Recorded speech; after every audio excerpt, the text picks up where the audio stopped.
नमस्कार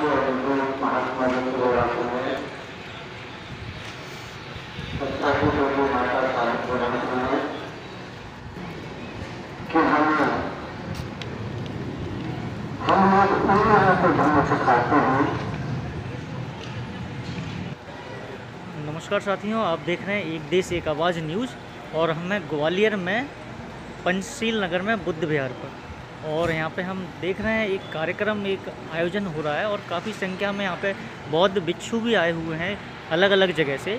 और हम आयोजनकर्ता जो हैं हम उनसे जानेंगे कि आज क्या कार्यक्रम बुद्ध विहार में था, जैसे सभी लोगों को ये जानकारी हो। सर, जैसा कि आज जो कार्यक्रम चल रहा है, सर किस उपलक्ष्य में आपने ये कार्यक्रम रखा है? मेरा नाम आर्य मित्तल है और ये जो आपने कार्यक्रम के बारे में जानकारी प्राप्त कर रहे हैं, ये वर्षावास समाप्ति के पश्चात में ये कार्यक्रम आयोजित किया जाता है।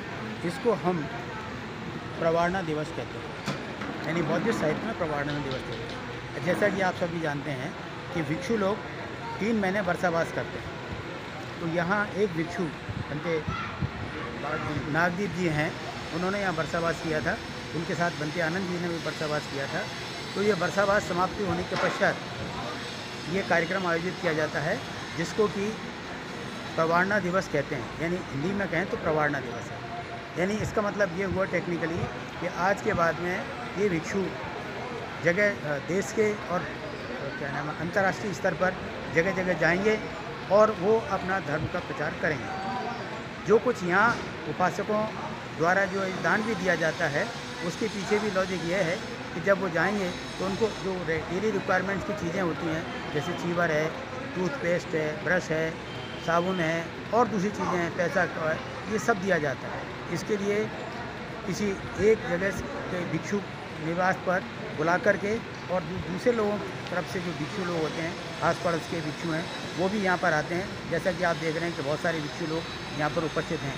ये सब आए हुए हैं, इनको अभी उपासकों का भोजन दान होगा, क्योंकि भिक्षु जो है शाम का समय भोजन नहीं करते हैं और उसके पश्चात ये कार्यक्रम समाप्त हो जाए। अच्छा सर, कहाँ से जो बौद्ध भिक्षु हैं वो आए हुए हैं आज? बौद्ध भिक्षु यहाँ पर जो है अभी भिंड से आए हैं, पूरे संभाग से आए हैं, ग्वालियर चंबल संभाग से आए हैं, अलग अलग जगह से जैसे तमाम जगह बौद्ध भिक्षु हैं, तो वो सब आते हैं और ये भिक्षुओं का कार्यक्रम चलता रहेगा। हो सकता है हमारे देश में हम ये कहें कि आदमी धार्मिक नहीं, धर्म की परिभाषा ही नहीं जानता है, धर्म किसे कहते हैं। यहाँ संप्रदाय की बोलबाला है और वो संप्रदाय है वो मानव में मानवता की धारणा नहीं रखता, वो नीच ऊंच की भावना से प्रेरित है। उसको हम संप्रदाय कह सकते हैं कि किन्हीं लोगों ने अपने स्वार्थ के लिए इसको बनाया है। हम देश के नागरिकों को धार्मिक बनाना चाहते हैं। हम धार्मिक कैसे बनाएं? धार्मिक हम उसी को कह सकते हैं जो प्रकृति के नियमों पर आधारित हो, उसी को धर्म कहा जा सकता है। इसलिए भगवान बुद्ध ने ऐसा है, सर्वजन को, चाहे वो देशी हो विदेशी हो, सब जन को धर्म देने की व्याख्या की है, जिसमें सबका ही हित निहित है। ऐसा नहीं है उसमें किसी प्रकार का, उन्होंने कहा 4 चीज़ें होना चाहिए तो ही धर्म है। यदि उसमें समता, स्वतंत्रता, बंधुता और न्याय है तो ही धर्म है, अन्यथा वो धर्म नहीं अधर्म है।